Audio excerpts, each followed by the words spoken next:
Alright, what's up guys, and welcome to this new Warcraft Reforged video. Alright, so today we're gonna have the topic, the new features of the editor that aren't models, or that aren't models or like icons and spells. So we're gonna look at some more specific features from the editor. Alright, so first up we have our editor open. So first feature that's quite small, but it's still a feature nonetheless. So in the view over here we have a new option, which is foliage. So if I remove it, as you can see, there is no more foliage in the displayed on the ground. So if we put it back, so if we zoom in, it's a small option, but hey, it's there. So that's one thing. The next one I'm gonna talk about though is a bigger one. So over here we have the tool palette, right? And we have the normal categories, but there's a new category over here, which is the pathing palette. So right now it is empty, and if we go onto Windows here, we see that it's pathing ground.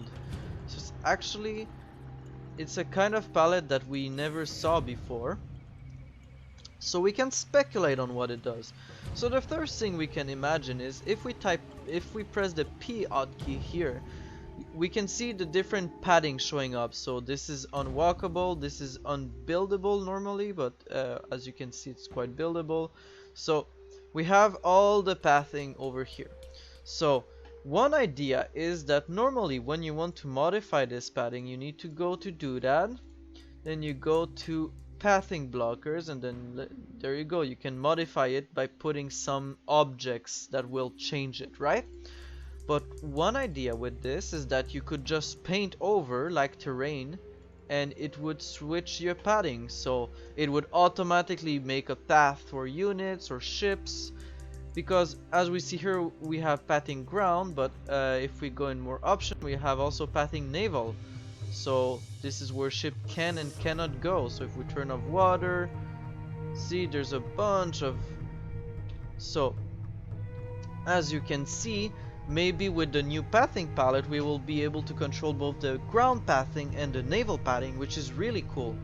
Another idea though is we can modify our tiles padding. So you see here these mountains here, normally you can put units in them, and actually right now I can. So see, I have a unit on my mountain, but normally I want to make those mountains impassable, and what we did was use a program to modify the Warcraft file to determine that this tile is now unpathable on my map. So obviously right now this method doesn't work anymore, and we have to use a new method that we don't know about yet to make all the mountains around the map unpathable. So another option is that this tool over here, we will be enabled, we'll see these tiles and we'll able to select this one and say, this one I want ground units to not be able to move through, but air units yes, and all kind of information. So that's another idea. Alright, so this is the pathing pilot. Next up on the list we have the dialogue editor. So over here we have a new option in the toolbar here. This is the dialogue editor. So in the dialogue editor, this opens up all the triggers in our trigger editor. So if we open a trigger, there's probably some actions that are dialogue based, and there we go, set dialogue ID and set speaker name text. So probably what we can do with this is, in the campaign there's a bar that shows up in the bottom, and there's a portrait that talks, and then there's a text. So this is probably what you do: text markup, display text, face animation group, unit ID, unit model file, sound. You can put sound there, speaker, listener, and we'll get to the import manager later, but you can probably import your own voice lines, so you can create dialogue with actors. Very cool. So once again, I didn't test it actually. I could try and test it. Let's see. Create a trigger, we'll go here, we'll just do setup dialogue. The sound is gonna be whatever, this variable. Index, we're gonna say 1. I'm just basically doing anything. Text is gonna be blah blah blah. Alright, so we have a trigger here. So now if we go here, we go down, we remove all these, we go down to cinematics. We have, there we go, we have a dialogue that appears. Apparently we still can't modify it, but there's a bunch of options over here. Create dialog button, so who knows. So this is an option that will be available eventually, but right now it doesn't work. Alright, moving right up to our next on the list. So if we go to map properties, which is over here, we have a new thing that's called SD and HD. So basically we can set up our map to be HD like this, or SD, which is the last version. Also over here we have the game data version, which is new. Before we have the game data set, which we could set, but game data version is a new option that didn't exist before. Finally, we have this option here, use accurate probability for calculations. I'm not sure what it does yet, so I'm not gonna press it, but it's an option, it's a new option that didn't exist before. Alright, so more to see for that. Let's keep moving on. So in allies property, now we have a new type of property, that is the enemies property. So before you could just modify the priority for allies, but now you can also modify enemies properties. This is not very important for my kind of map, but like let's say for melee, I think this is more important. So very interesting. So now you can set up both allies and enemies. Alright, now next up, and I'm very excited for this feature. So you could put cameras. So if I go to the camera editor and I set up the cameras objects, so you can see there's a bunch of cameras here. And if we look at one, see they have different views and set, and basically what this enables us to do is to set up cinematics, right? So this is Control M, very good. So I set up cinematics, but the thing is, when you wanted to test cinematics, you needed to load up the game as the player and then watch the cinematic. But look at this, we have a button here called preview camera motion. So as soon as a trigger has camera movement, it puts this option, and if you click on it, it shows you the cinematic. Look at this. So now we can watch the Scourge cinematic, and it shows you over here, it's going through, it's gonna tell you how long it's gonna last. It's very nice, very, very nice.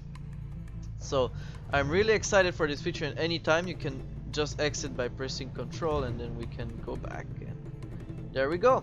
So all the cinematics that you want to create are now way easier because you can preview right away.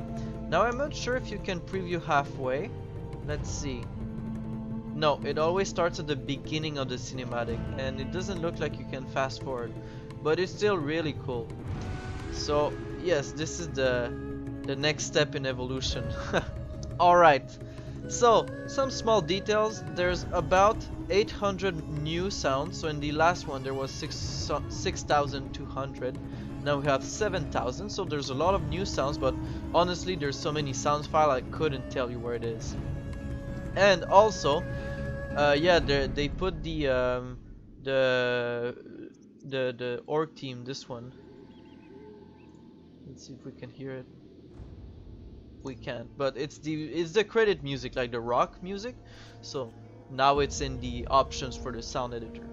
Alright, and for the last part of the video, we're gonna go to the new import manager that's now called the asset manager.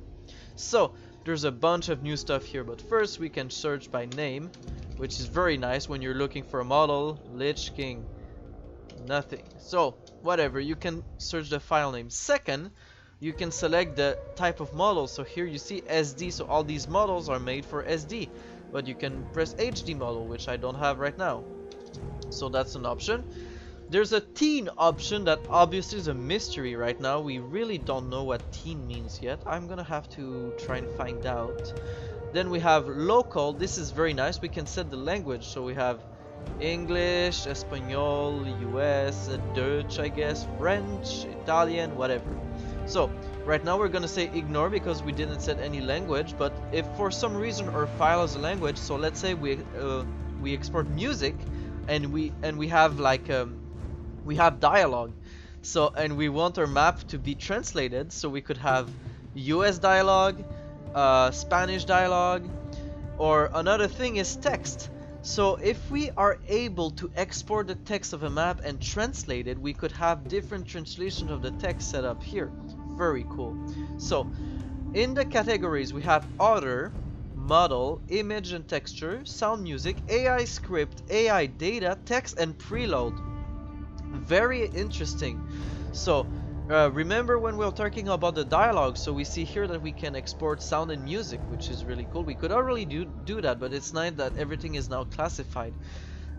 AI script and AI data, very interesting. Text and preload. So the asset manager is now way more complete, in my opinion. It's way easier to have a lot of imports and really be able to control them.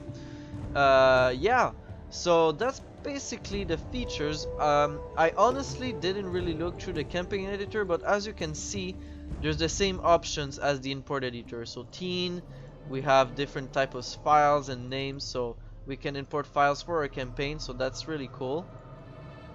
So that's a little detail I noticed.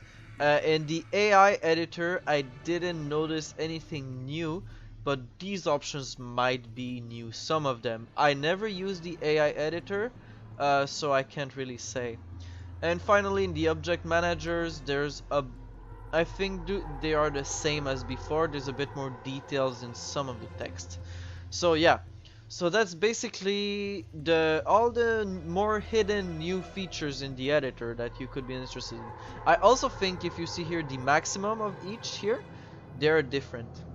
Alright, so thank you guys for watching. I'm gonna be creating more Warcraft 3 Reforged videos, especially the editor.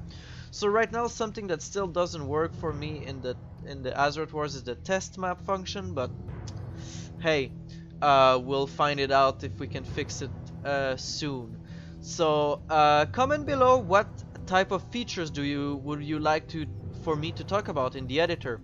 I was thinking of making a tip video for all newcomers, so like different hotkeys or different functionalities that you can use in the editor that most people don't know about and that are very useful when you're editing a lot. Yeah, and I had some others videos planned, so I can't wait for you guys to